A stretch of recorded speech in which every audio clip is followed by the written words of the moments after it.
at Canopy, which is part of Greening Australia. And he's spent more than 15 years working on large-scale ecological restoration.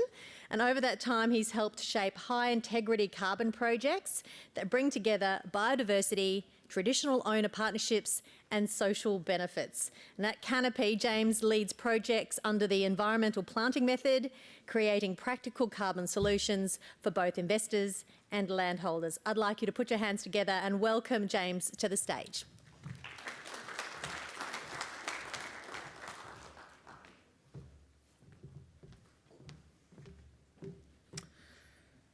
Thank you.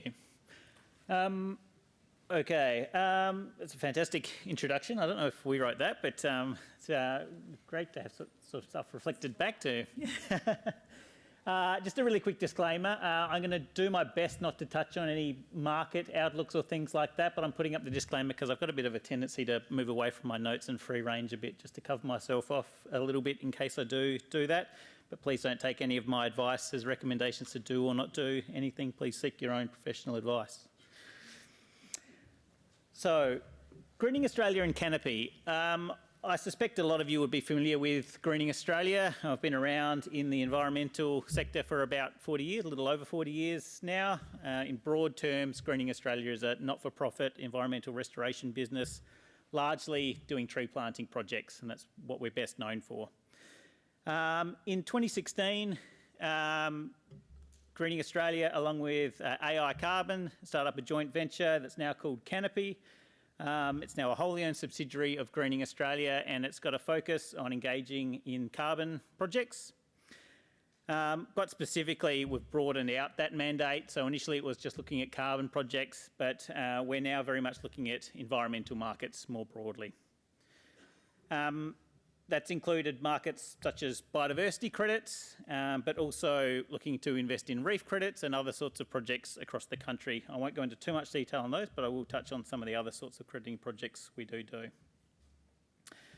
We generally engage in the carbon market using what's called an aggregation method. So if you see the diagram on the right-hand side, typically Canopy operates as a project proponent where we take a whole range of small landholders right across the country and join them together as a single project operating as one entity with the Clean Energy Regulator, registered as a single project, and that is funded by project clients who entered into agreements with us to be able to fund those on-ground works, to be able to derive some carbon credits back to them as part of their investment. So Canopy is the compliance arm that interacts with the Clean Energy Regulator and returns carbon credits or revenues back to landholder partners and uses Greening Australia as the delivery agency to do the tree planting that they specialise in and have all the expertise in across the country. As you can see from the map there, we've got a very broad range across the country in the sorts of projects we do. We specialise in the environmental planting method, and that means that we're typically planting in areas that have been cleared of vegetation and that are suitable to have forest, woodland type vegetation planted back on them. So the geography that we operate in tends to be southern agricultural districts that have been cleared through potentially cropping or sustained grazing practices, and that drives us into the particular areas that you can see on the map. We're running about 14 projects at present. That number fluctuates or goes up steadily, but currently 14 projects registered with the Clean Energy Regulator under the ACCU scheme. The reason you're seeing more than 14 dots there is because of the aggregated nature of those projects. So lots of those dots you can see spread across the country will be all in a single project, or some of them will be in a single project. At the moment, that's covering 10,000 hectares of restored, or will be restored land. And it's made up of 50 separate sites. So for me, that's working with 50 separate landholders across our portfolio at the moment. Every single site that we're dealing with is tackled differently, and what I'm going to do is step through a few different cases of how we've applied the environmental planting methodology to address individual site scale issues, bring them together under one umbrella carbon planting project. And at the moment, our pipeline for those 10,000 hectares accounts for about 2 million ACCUs pipeline. So that's over a 25-year crediting period. You've probably heard that term mentioned today. So over the 25 years of those projects, they'll deliver about 200,000 ACCUs to our clients, including landholders. That's the AccuScheme side of things. We're also starting to get involved in other markets, and for us, we're looking to engage through an accounting for nature standard to be able to verify the outcomes we're having for flora and fauna on our sites, with a view to there potentially being a market that will pay for verified outcomes in biodiversity in particular. Last year, we registered 4 accounts. They're on sites in New South Wales and Victoria, utilising 4 different methodologies, I think, a couple of different flora methodologies, fauna, particularly birds, and using eDNA, which is taking water sampling to identify animals that are present on a particular site as they shed cells, and tracing their DNA to look at changes in animals using the areas where we've revegetated. And we certainly see that accounting for nature, along with, you may have heard of the nature repair market today or earlier, as potential new markets to be able to sell new credits into these markets.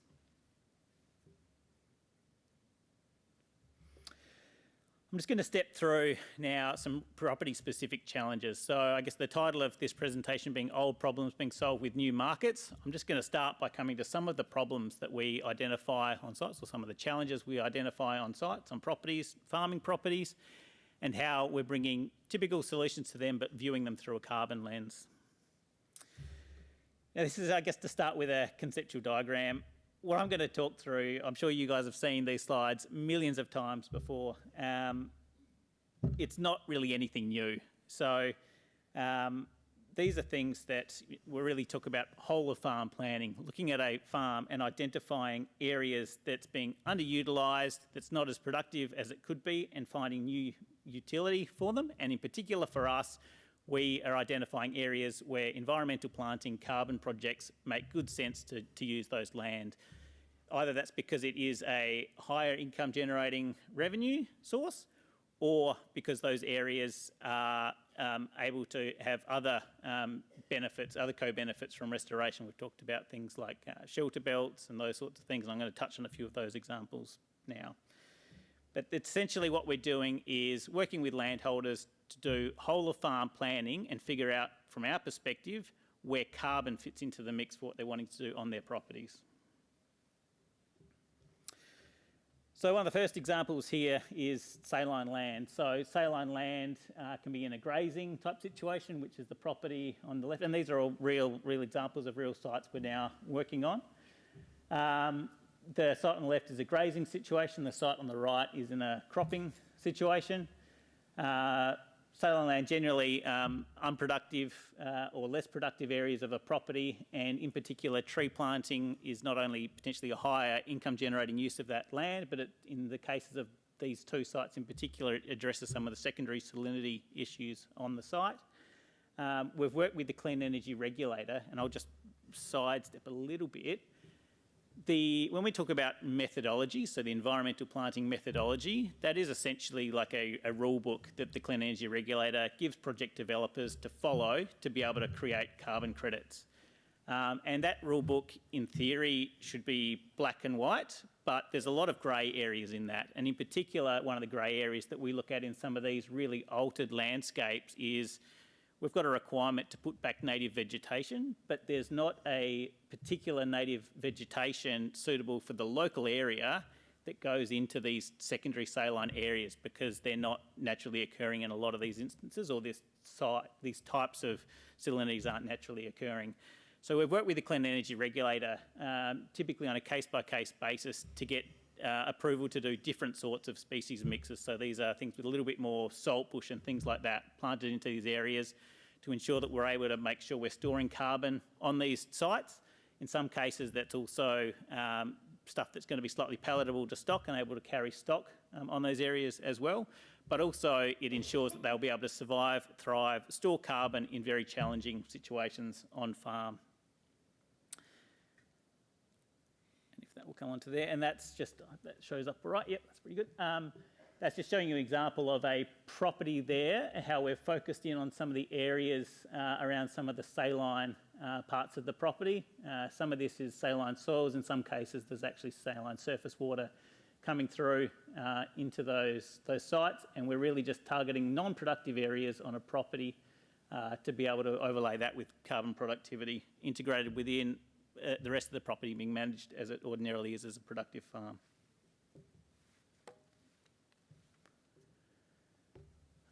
Second classic challenge, erosion gullies and creek lines. Very common for us to be approached by landholders to do planting in these sorts of areas.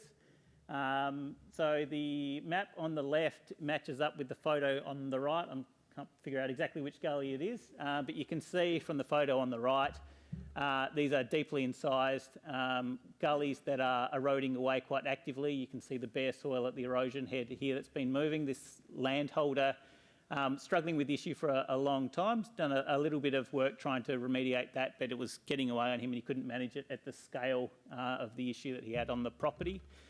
In particular with this one, if you notice on the map on the left over here, the extent of the fencing that was required for this project. So this project, I think it put in the order of 15 kilometres of fencing on this site, which for the landholder was just entirely cost prohibitive before you worry about the cost of the other remediation, being able to buy the plants, get them planted, the weed control, the site preparation, all of those sorts of things that happen. The Carbon Project was able to come along and fund all of that fencing as well as all of the tree planting to happen on that site. That was done in a way through our funders where they have a agreed stake in the carbon credits that come off the project. That's the return they get for the investment, and the landholder's got a share of the carbon credits as well as getting that infrastructure put on the property. In some cases, and I think I have some slides further on too, there's other utility of that fencing just in terms of managing some of the stock more broadly, but in particular the fencing cost in and around creek lines can be very prohibitive for people to install those sorts of remediations. Another example from a carbon project, this is in Victoria, so a much higher rainfall site. It's probably a good example of integrating, the creek lines here were already well vegetated. This landholder's done a lot of work on their creek lines already, but they were looking for windbreaks, biodiversity corridors, and also to have some integrated planting and shelter belt around their pivots on the site. They were also quite mindful of the beneficial birds and bats being in around the site and around the pivot, interested in some integrated pest control by having some of these plantings so close to some of their productive areas as well. So particularly for us, doing the fencing work in and around the pivots and being able to work with that landholder on a really integrated solution in quite a novel sort of arrangement and bring the carbon solution to that site was quite a novel situation for us. Sustainable grazing as well. Now this is probably not one that would immediately come to mind with carbon projects. So under the environmental planting methodology, grazing is absolutely allowed to be done as long as you can demonstrate that it's not having an impact on the carbon stores of the site. So typically what we do with grazing is, in discussions with the landholder, we're coming up with a plan for how the restoration is going to progress. We're then trying to identify an approximate timeline for when the site may be able to be returned back to grazing. And so in a lot of cases, that's around about the 5 to 7 year mark, particularly if it's sheep in reasonable growing conditions. And then we work with the landholder to figure out how are they able to manage their property if the site, it could be the whole of the property, parts of the property, are destocked for a number of years. In some situations, we've been able to, again, through the carbon funding mechanisms, been able to have payments made to a landholder so that they can afford to destock, and their income basically shifts to an income from carbon upfront payments, if you would like, to be able to cover those things in view of them being able to then return the stock back onto these areas. This particular example is really taking this to the extreme. So you can see on the picture on the left, this landscape, it's virtually sheet cowcrete. There's very, very little carrying capacity, very little soil on this site. And this landholder was going from very, very large paddock sizes to, I almost couldn't believe it the first time I saw this map, going to very intense sill grazing. Every one of those fence lines there is a new fence line. You can see them being installed in the picture on the left. That's a pipeline running along a new fence line. It probably doesn't come out particularly clearly. but very intense cell grazing, rotational grazing, sustainable grazing, whatever you want to call it, being set up in and around a carbon project that's bringing back in the overstory, giving shelter to the stock. You can see there's absolutely no shelter on that cowcrete, with a view to that being able to have a much better carrying capacity and productivity for that landholder in the longer term. But again, very significant upfront investment, both in terms of the cost of the destocking, but also the fencing costs to be able to install that and set it up right from the start. A very large scale project too. That's going to be in excess of, I think it's about 1,500 hectares by the time that one's all finished. So I guess that's a few examples of how we've been specifically integrating this into productive landscapes in a farming context. I thought I'd also just touch on how we address some of the classic conservation challenges as well in the sorts of work that we do. The carbon market's been an opportunity for Greening Australia in particular, and certainly other project developers and some particular landholders that have also got a keen interest in conservation, to be able to undertake restoration work at a scale we haven't done before.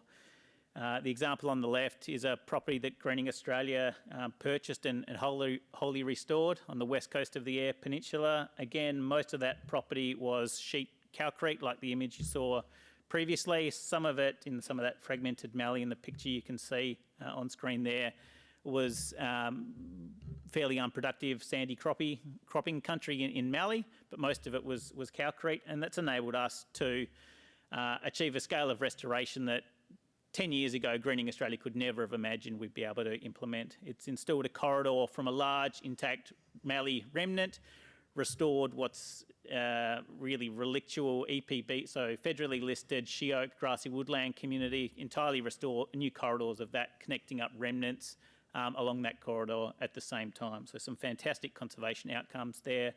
That particular property is also being set up with a view to potentially, again, installing sustainable grazing systems back in it, in a grassy woodland system where that makes a lot of sense and probably is needed from a conservation point of view as well, to be able to maintain the open grassy nature of that site. So that's been a fantastic outcome, the scale that we've been able to achieve in conservation. I think what probably illustrates that the most for me is we're looking at this earlier this year. Greening Australia for a long time was involved in what was known as the Wild Air Conservation Action Plan. And that set a target back in the, I think it was probably around about 2011, 2012, a very ambitious stretch target of achieving 12,000 hectares of she-oak grassy woodland restoration by 2025. At the time, under the paradigm at that stage of largely grant funding or maybe some philanthropy, that was extremely ambitious. Over the last 5 years, and including next year what we're contracted to install, we will have achieved over 6,000 hectares of that. So Greening Australia alone is looking at delivering half of that objective. That's just she-oak grassy woodland in that particular area alone. Although some of it has been delivered on that property that I showed you, that was around about 1,500 hectares. The bulk of that has been plantings integrated into other farming enterprises on the Eyre Peninsula and some other smaller tree change type blocks as well. But it certainly meant that we've been able to achieve real scale in what we're aiming to do. Again, hitting targets that we'd perhaps only dreamed of a decade ago. And you can also see on the chart that particularly the year-on-year increase in what we've been doing over there.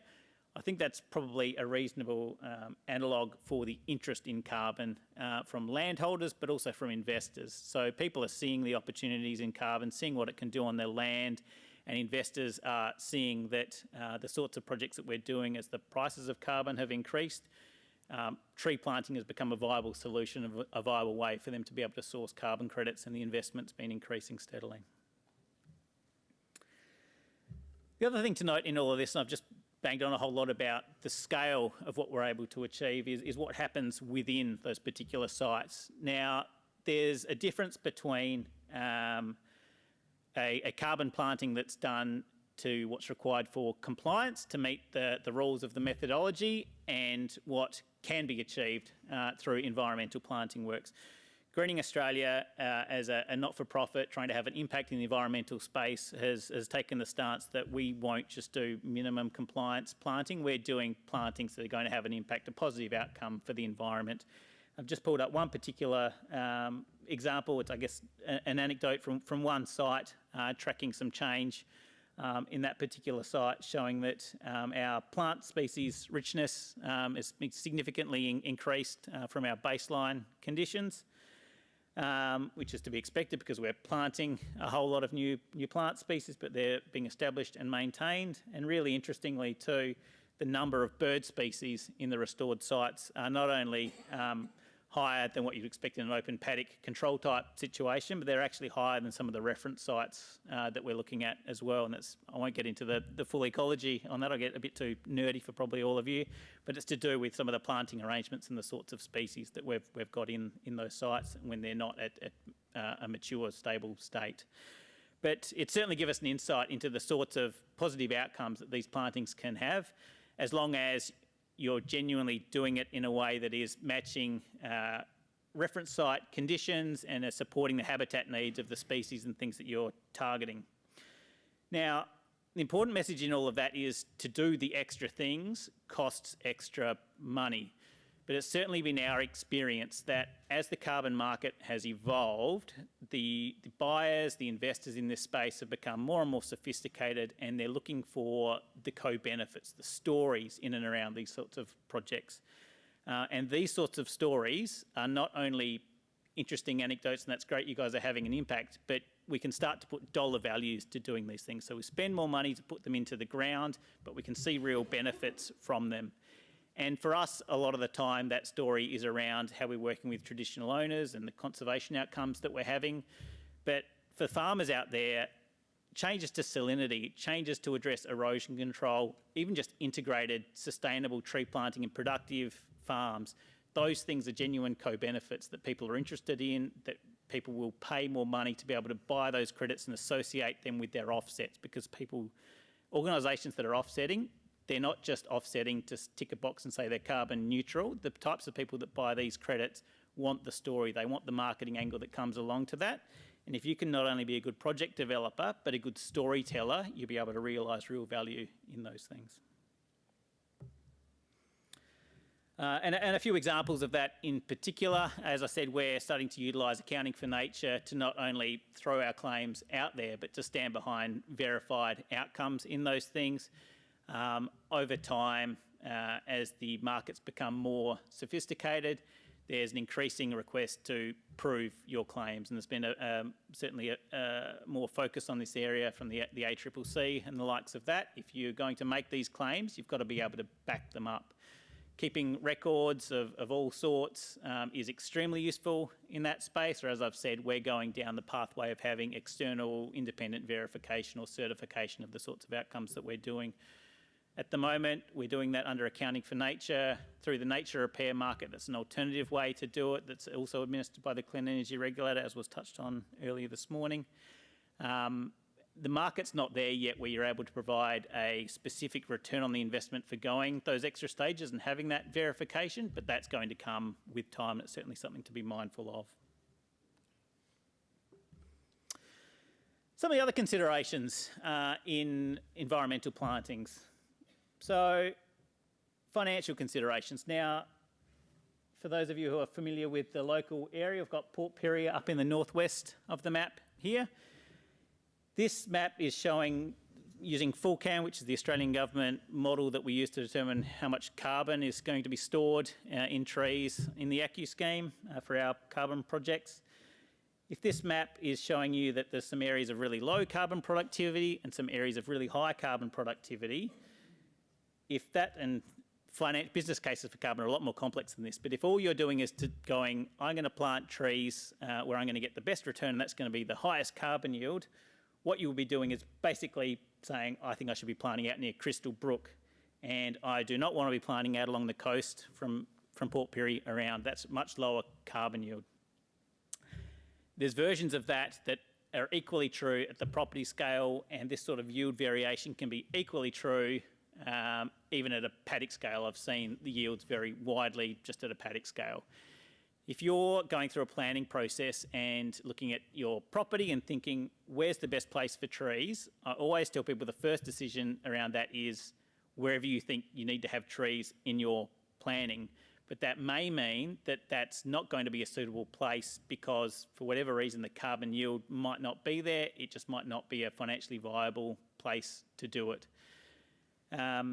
It can also mean, if you zoom out a little bit above the property scale, across the landscape, the sorts of places that carbon project investors are wanting to do restoration and revegetation under carbon schemes isn't necessarily in the areas where the greatest biodiversity or the greatest restoration need is going to be either.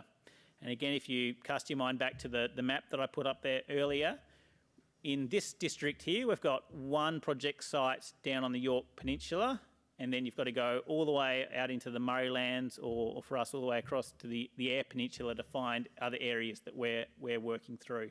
There's been significant challenges in matching up the best utility of the land value, some of the underlying productivity and the opportunity costs in destocking or changing crop management and things like that, with what the carbon asset actually is. And there's a value mismatch that's meant that, for the most part, we haven't been able to do a lot of financially viable projects in this region because of some of the underlying yield issues. So being aware that not every site's the same, just because your neighbour has got a viable carbon project doesn't mean you would. And across a whole lot of different areas, sometimes whole districts can be challenging to establish on the finances alone. It's also really important, if you're looking at establishing a carbon project, to understand some of the layout considerations or constraints to a site. And this is even more so when you're doing it under an ACCU scheme. So pretty much all of these challenges would be the same if you're just planting any old tree. You know, if you cut a Telstra cable, I guarantee you Telstra is going to be just as annoyed that you planted a tree into their line if it's an ACCU scheme project or it's your own tree planting. But some of the issues that you're going to have with compliance and having to explain some of these issues to the Clean Energy Regulator or not being able to register your project with the Clean Energy Regulator are just a lot more consequential under those schemes, and some of them are new additional requirements.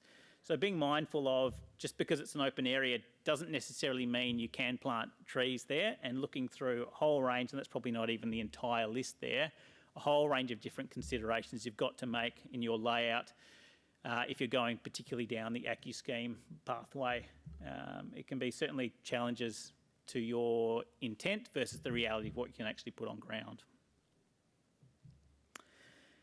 And then finally, just some other overarching lessons that we've learnt along the way as well, and things that, in speaking to a lot of other landholders, lessons that other people have learnt. As I said, these projects can last for up to 100 years, 25 or 100 years. Trees hopefully are going to last a whole lot longer than that. Plant the trees where you always want the trees to be. And typically we find that if people are getting into the carbon game because they think they're going to make a whole lot of money out of it and they'll just figure out how they can work around all the trees, that's not the right way to go about it. You want to think about, again, whole of property planning, where's the best place for trees, and will that work under a carbon scheme versus the other way around. Models change. That full cam model, that map that I put up of the full cam model, that can change from time to time. So that's done on the best modelling. It comes out of a lot of CSIRO data.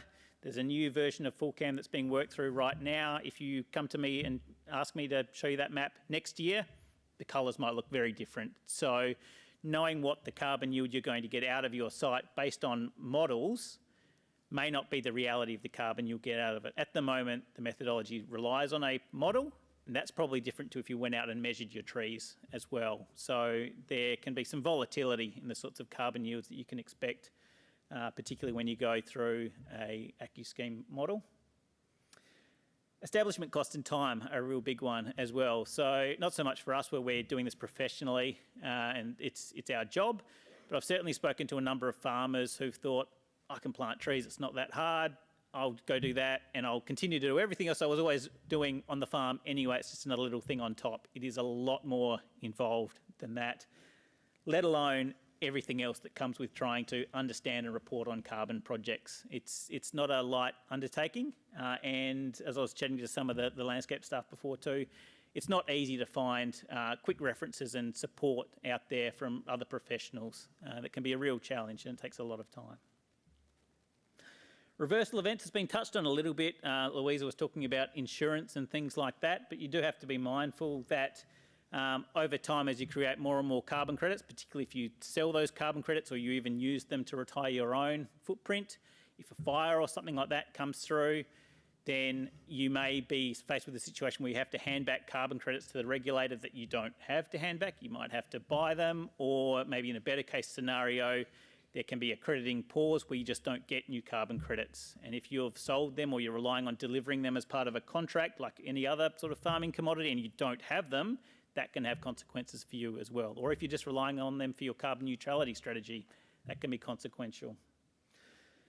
I've touched on this one already. I guess the rules are complex. It's hard to understand all of them. There aren't a lot of professionals out there, but reach out and ask. Even though, you know, we do this and we get paid to do this at Greening Australia and Canopy, we're very happy to help people, especially if they're in it for the right reasons, to provide pointers. I'm sure there's lots of other professionals here in the room who are happy just to connect and share their thoughts. We recognise that there's a real paucity of available information out there for everyone. Just ask. Again, landscape staff are all heaps of them floating around here. They'd love to hear your questions and help you out. And finally, market access. So as I mentioned earlier on, a lot of the carbon projects we do, we operate as the interface with the market on behalf of landholders, but some landholders just want the carbon credits and we pass their share on to them and they do what they want with them. In some cases, they're using them for their own strategies, whether they're worried about liabilities, CBAM liabilities and things like that, or whether they're going to sell them themselves. The market is very challenging to get into. It's a lot of networks and things like that. There's not an easy place you can just go to and sell them, especially at a farm scale as a small project developer. Offering what will be a relatively small number of credits into the space can be extremely challenging. So you need to have a think about, if you are going to do this and you are going to try and sell your credits to make money, how are you going to do it? Is that actually a realistic proposition? Because actually making those connections can either affect the return you get on those credits because you won't know what a good price is, or you might be stuck with credits you just can't figure out how to sell. And I think that's the end of my slides. Thank you very much.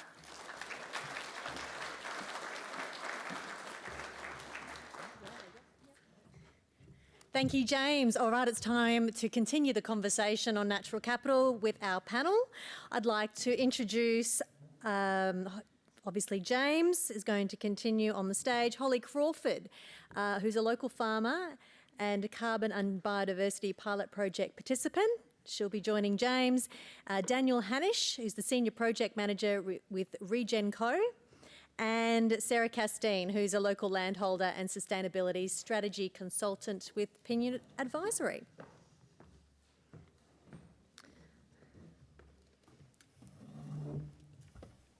Okay, well, let's get straight into it. We'll start with you, Holly. Hello, I don't think we've met yet. Can you tell us a little bit more about yourself and the carbon pilot project that you are a part of? Yes, so and just be close to the microphones, that would be great. So lean in, thank you. So yeah, my name's Holly Crawford, farmers just east of Jamestown. In a previous life, I was an environmental scientist and worked for BHP in several locations in South and Western Australia. In 2016, we moved back to Jamestown to move back to my husband's family farm.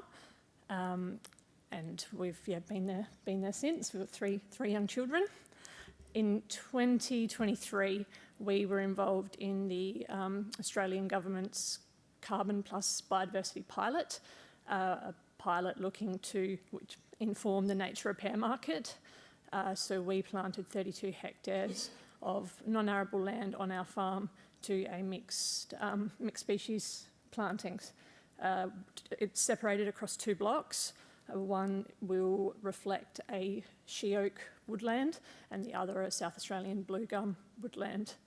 So just some of the fun facts of this. We planted about 3,800 tube stock across those 32 hectares, about 70 kilometres of direct seeding as well. We use Greening Australia as part of the project design, species selection, and as well as undertaking the direct seeding and tube stock planting activities. That sounds like a massive feat, actually. We'll come back to you in just a moment, Holly, with some more questions regarding that. Daniel, RegenCo work on the other side of these carbon projects as a service provider. Can you give us a bit more of an insight into your role and how RegenCo works with farmers in the natural capital space? Yeah, so basically when I think about RegenCo's role in these projects, I sort of think of it in 4 areas. So firstly, one of the things we do is look at the ecological character of the site and make an estimation of the likely carbon yield. Secondly, we work with the landholder to look at how they're currently managing the farm and think about how they can change things to facilitate carbon sequestration. Thirdly, we need to look at other stakeholders that could potentially be involved in the project. So that can include groups like native title, banks, landscape boards. They all need to be engaged as well. And then the last thing is the heart-pounding excitement of getting the projects through the government's rimroll, which is always fun, but you have to go through that to get project registered and credits flowing. But to focus a bit more in on how we work with the landholders, the first thing we always focus on is making sure they have a really strong understanding of what a carbon project is, and as James alluded to, all the additional things that's going to add to their workload, but also, you know, what the risks are, what the timeline looks like, what our various, you know, respective roles are, RegenCo and the landholder in the project, etc.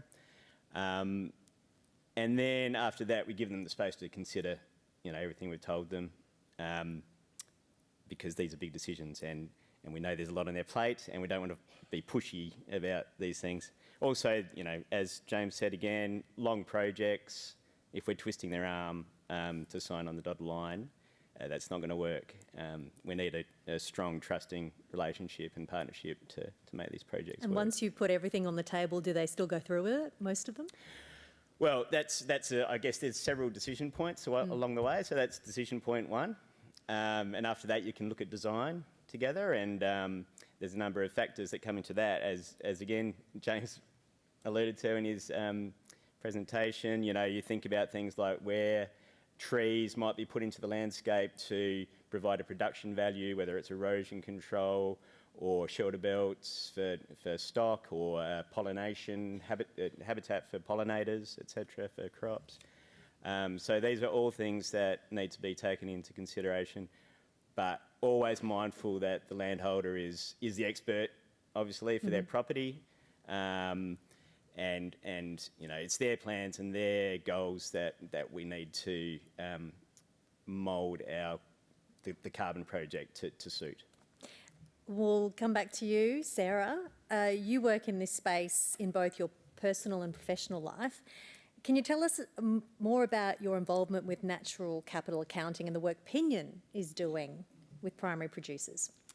Yeah, thanks, Annabelle. So, I first started sort of interacting in this space before I worked at Pinion. So I got a grassroots grant from the Landscape Board, and I trialled an accounting for nature methodology on my grazing block. So I used the perennial pastures method, uses all sorts of transects and quadrats to kind of look at, you know, the diversity of perennial species, weed cover, you know, bare ground, that type of thing. And you can actually calculate a single sort of score. So you get an ECONT, which is an environmental condition score, but you also get a PCONT, which is a production condition score. So you get a really good understanding of the health of the system in terms of both its production value and its environmental value. So that's sort of the accounting for nature toolbox. I then started working at Pinion. We've got a range of different projects on the go around taking stock of natural capital on farms. There's one that we've just started with the University of Adelaide. So that was funded by the Future Drought Fund. It's really building on a lot of the kind of fodder intervention projects that have happened in the past. So the Enrich project, which many of you in the crowd might know, that looked at improving fodder systems, including native species. So our role in that project was to design natural capital accounting methods that could be used by both the academics and the farmers and the local communities to really understand whether those fodder interventions are improving the health of the system. So we've tried to use tried and tested methodologies that are really accessible and simple and impactful, that helps landholders really learn about the changes that are happening in their system. So we've used things like iNaturalist, Accounting for Nature, and some of the really simple soil tests around sort of slaking and dispersion tests, those types of things. And then thirdly, a piece that is emerging at the moment is the Northern and Yorke Landscape Board is starting up a new natural capital accounting project for the region. So that will be looking at the extent and condition of ecosystems and biodiversity in our region, and it will give us actually a score. We'll use a scorecard to look at how that's changing over time. So that will be using SEER, which is the System of Economic and Environmental Accounting. It really helps to help decision makers understand the economic value of the ecosystem services that are coming from our natural capital in our region, and in that way you can make more informed decisions around where we are investing and where we're protecting patches of nature. So a range of different sort of tools and methodologies that I've been using over the last couple of years. Oh, wow. Okay. You've been busy. And she's also a marine biologist, I'd just like to say. Thanks, Annabelle. So, but I digress. Okay, now James, back to you. You've worked on countless natural capital and biodiversity projects over the years, which you have just told us about, and you probably have covered this a little bit in your presentation already, but can you give us an example of a natural asset enhancement you've seen recently that really delivered both on the environmental side but also on the business value of the farm? Yeah, I can. One that comes to mind particularly, well, actually I'll take a half step sideways. Since the carbon market has taken off, allowed us to fund these projects at this scale, we've probably only been really working in this space for about 5 years, other than some earlier cohorts when the scheme, the CFI Act, first came into being.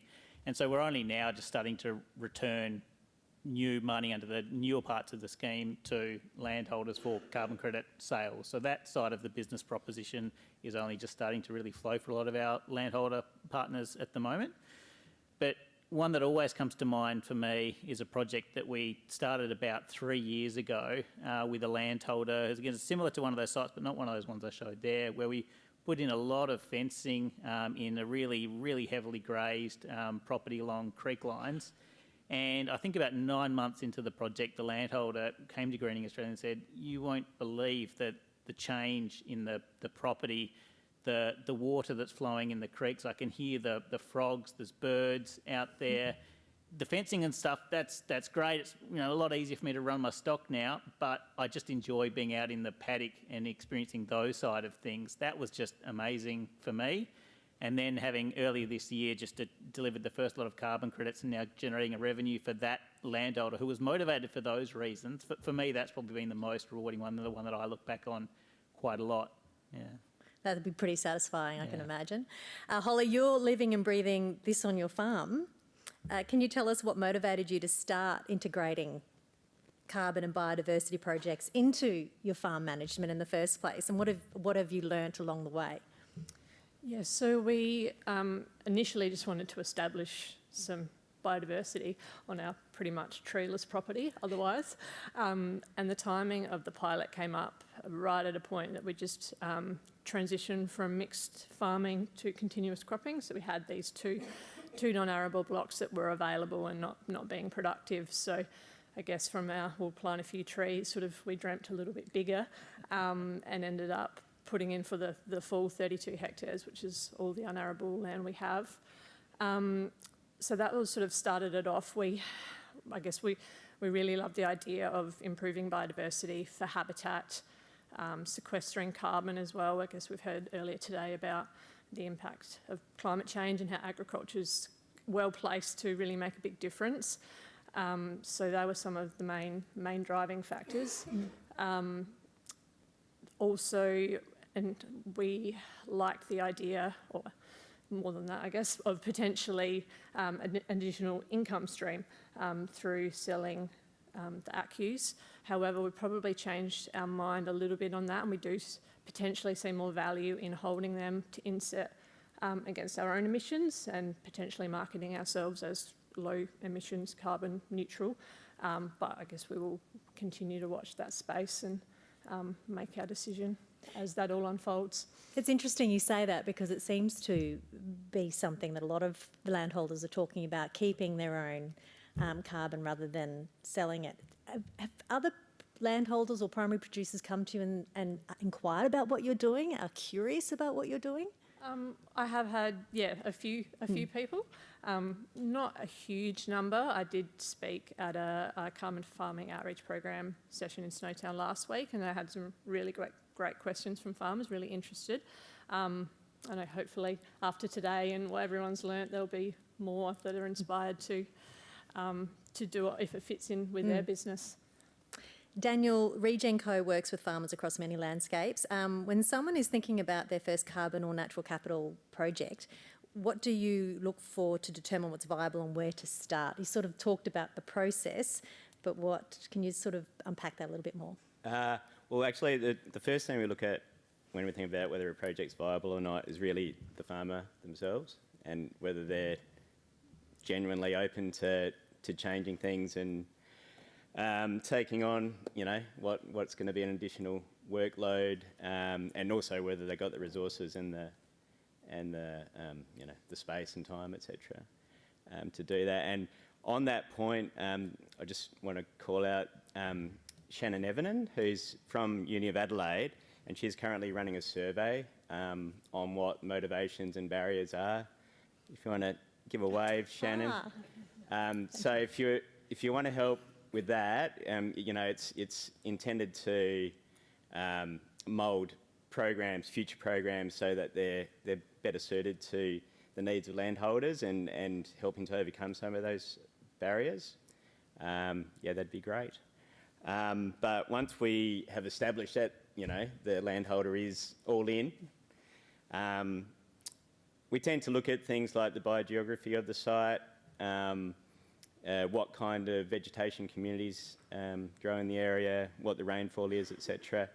And then we'll look at the modelling, the carbon modelling, and again, like James alluded to, look at the differences in yield, modelled yield across the property, and that'll give you an idea of what areas are going to be most valuable from a carbon perspective if they're planted out. But that doesn't necessarily mean they're the best places to plant, because again, it comes down to other factors that the farmer needs to be keen on the trees being there, and it needs to work in, the design needs to work in with what some of their goals are from a production perspective, and solving some of the on-farm challenges. We'll be coming to your questions very soon, so have one up your sleeve. Sarah, you've been driving community action to get more vegetation into primary production, into production systems around Clare, I understand, for the ecosystem services.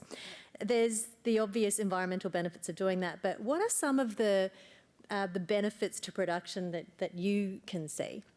Yeah, I love this question, Annabelle, because I feel like, we've had a lot of discussion today around the co-benefits, and we've also heard a lot that oftentimes farmers can't access environmental markets because it's not viable, it's not feasible. So I think there's a real missing piece that, we need to still encourage landowners to improve natural capital, but they might not always be a monetary outcome. But we do know that you get these really great production outcomes, and I think there's still a lot of people still don't really understand very well the production outcomes. We know you get about 30% better lamb survival if they're sheltered in the wintertime, and those types of things. They're pretty obvious, but there's a lot more to those production benefits that I don't think we're doing a good job at communicating. So, one is if you actually lock your livestock off a dam and you revegetate it, you can change that dam system from a carbon source to a carbon sink. You change the dissolved oxygen levels in there, you create this amazing biodiversity and habitat. You also get better water quality, and so when you run the water out into your trough, you get better, weight gain and all sorts of production outcomes. I think the shelter belt piece is undercooked as well. We get a lot of biosecurity outcomes. You know, we know you get sort of reductions in wind speed and you get shade and those types of things, but it can also be a really good sort of screening for spray drift, for biosecurity between different livestock paddocks. There's lots of other benefits that I don't think we're doing a good job at talking about. One of the things that I raise sometimes with the farmers that I'm talking to is around the benefits of shelter belts for cropping land. I feel like people still shudder when you talk about natural capital and cropping land. But we do know, you know, it robs your crops for about twice the height of the shelter belt, but then 15 times the height downwind of that shelter belt, you get increases in yield. So there are some, you know, you can see really visually that it's robbing your crop right next to the shelter belt, but then you don't see those downwind outcomes as clearly. So I think people just don't realise that it actually is having a beneficial outcome. I had a white ant guy come round to my house recently and do a check of my house, and he said, "Oh, make sure you keep those pepper trees in the corner because they'll catch all the flying ants that are coming into your property and the white ants, and they'll stop them moving into your house." So there's all these benefits that I don't think we're doing a good job at communicating about at the moment. Okay, all right. Well, it's good to know. That'll be, again, communication is key in that regard. Okay, well, we've had pretty tough, this is a question for all of you. We've had a pretty tough 18 months or longer with the drought conditions, obviously. So I'll open it up to you all. How do you balance productivity goals with natural capital? So especially in these tough years when economic pressures are just so high. So who would like to go first or dominate this one? I mean, my first response is that it's a bit of a false dichotomy. It's not either or. No. There's lots and lots of... The benefits that we talk about of trees on farms, these things aren't made up. Like, it's well researched. There's plenty of evidence out there, including research that's been done in this region. There was one done recently by, I think, Flinders University that looked at the benefit of trees near canola crops for pollination and showed a very strong positive result for pollination of canola. So, yeah, these are all things that can be shared if anybody wants to see that evidence of natural capital actually being good for production. Has anybody else got anything further to say? Yeah, I'd probably suggest that perhaps at a time when you're doing it tough, it's challenging to find that to be the right time to invest in it because it does require an investment. But those times are probably also the times when you see the areas on a farm that need the little bit more resilience that could really do with some help. So when you are then able to do it, you can have already thought about, well, these are the things I could do to mitigate those problems because it's very cyclical. They'll come around again, and as Dan said, we know that these things can provide solutions or contribute to some of these issues, and that's probably the time to really start thinking about what are the things that you would like to work better in those tough times. And probably to the other side of some of this carbon discussion is some of the income diversification that can come. So once you've got your trees established or your carbon credits flowing, if you're looking to sell those, it can be another income source that perhaps is less volatile for annual cycles. It can be there to perhaps supplement some of those incomes that you might be otherwise losing.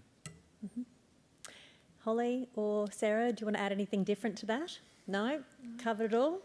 I just think, you know, some of the farming for the future stuff, which may not be relevant to this area because they haven't done a lot of arid work, but it's certainly showing that having healthy natural capital helps to buffer out the income variability especially during tough times. I think we heard that in one of the presentations earlier. So I definitely don't think it's either or, but certainly, you know, farmers are not going to be investing in natural capital maintenance or upgrades during these drought periods.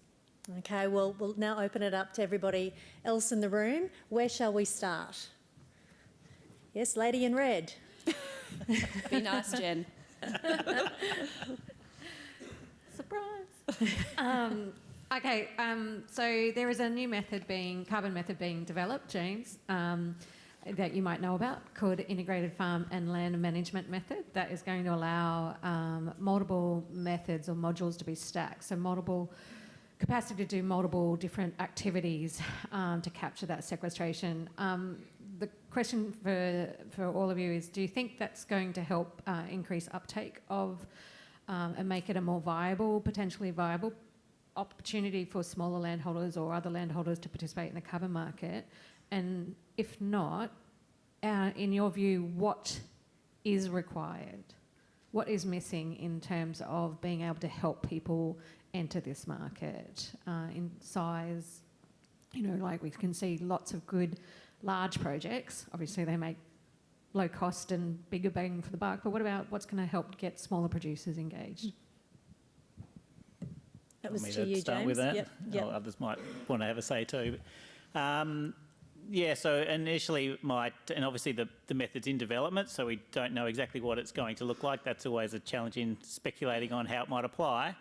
I think the ability to stack different carbon pools into a single registered project entity means that the scale of the carbon credit yield you're able to operate on from a market exposed sense would mean that you're more likely to be able to achieve a viable scale, and that's a real constraint for a lot of people who are looking to get into this space. Is any single methodology on a typical sized farm might challenge to achieve that scale, but if you can have your tree carbon pool and your soil carbon pool and stock, maybe then it makes sense.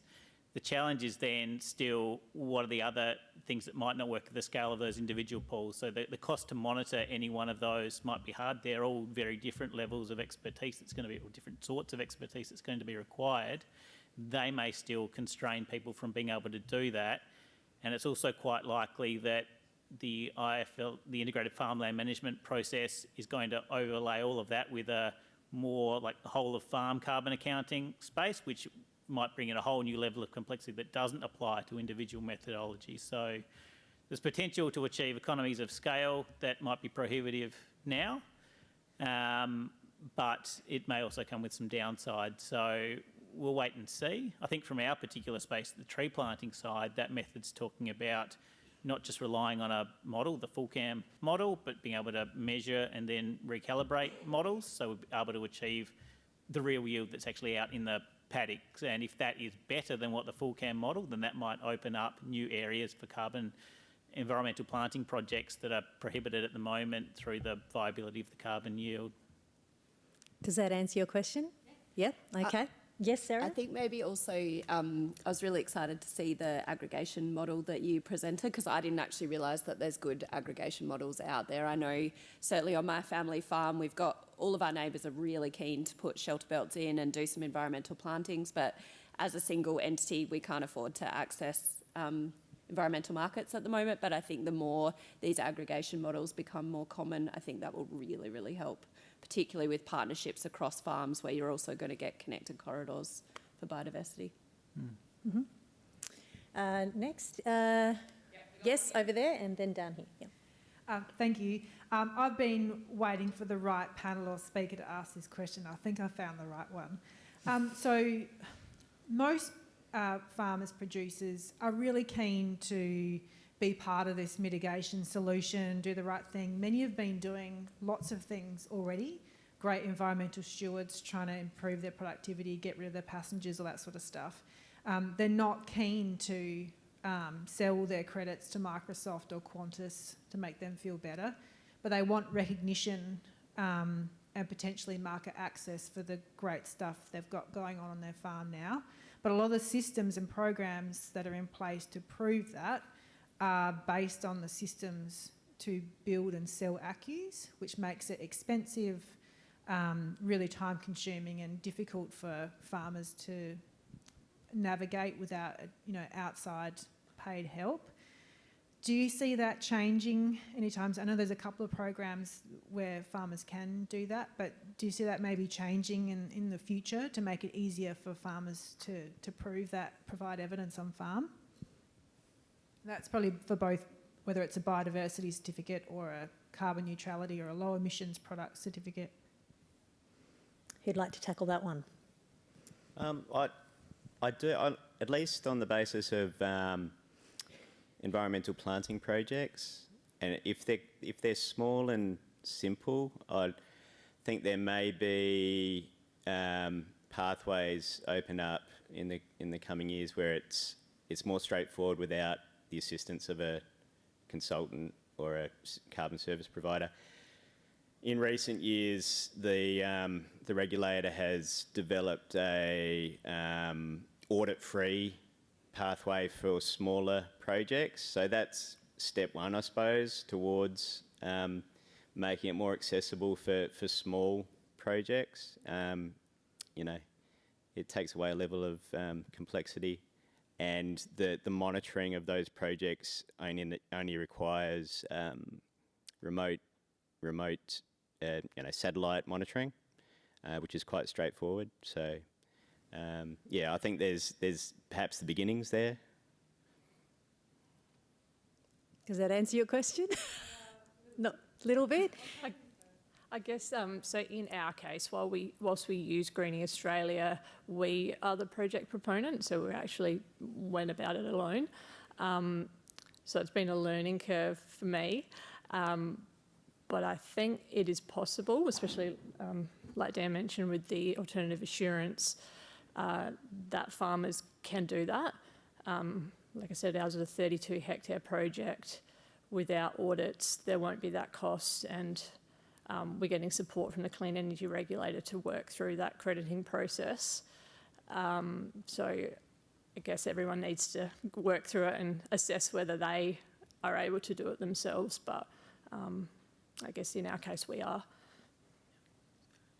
Okay. Maybe if I could just add one more thing onto it, and I'm probably the last person to jump on and support the Clean Energy Regulator, but I think the carbon markets face a lot of scrutiny around the integrity of the sorts of projects that they run and the methodologies that they administer, and investors are also very conscious of those issues, and the regulator's probably walking a fine line between ensuring that there's appropriate rigour in verifying what a project is doing, which almost necessarily comes with additional burdens and costs on people who are running those projects, with making them viable for people to do at a certain scale. And you're right, the pilot scheme, the alternative assurance scheme is a really good way. They've sort of dipped their toe into that, where they've said, well, it's pretty low risk, we think this is going to be okay.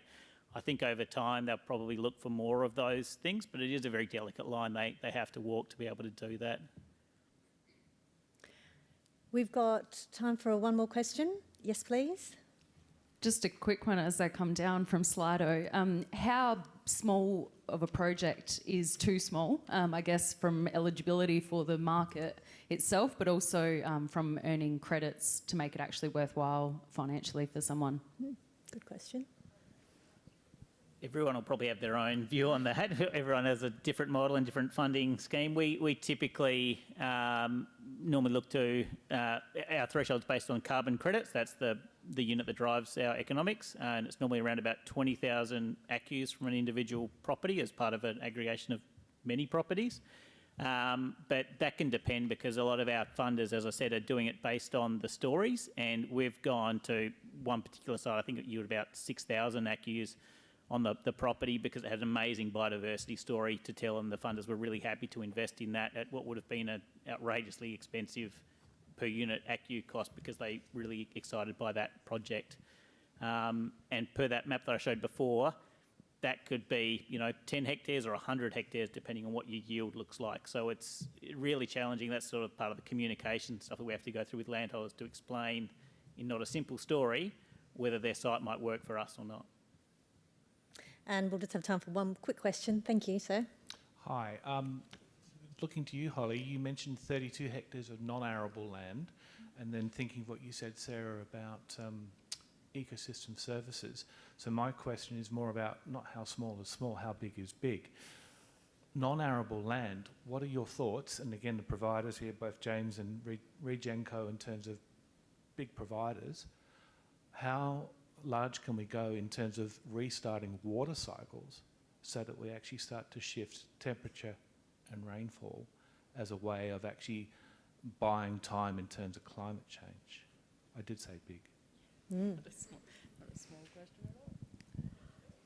That was addressed to James and whoever. Holly. Oh, Holly. Holly, sorry, Holly. I think that's it's all yours. Yeah. I think that's way above my pay grade. I've got nothing for you on that one. In terms of the scale, I guess for the alternative assurance, I know this is not what you're asking, but there's a 200 hectare upper limit on that for that sort of product. But in terms of mitigating climate change, I'm not sure.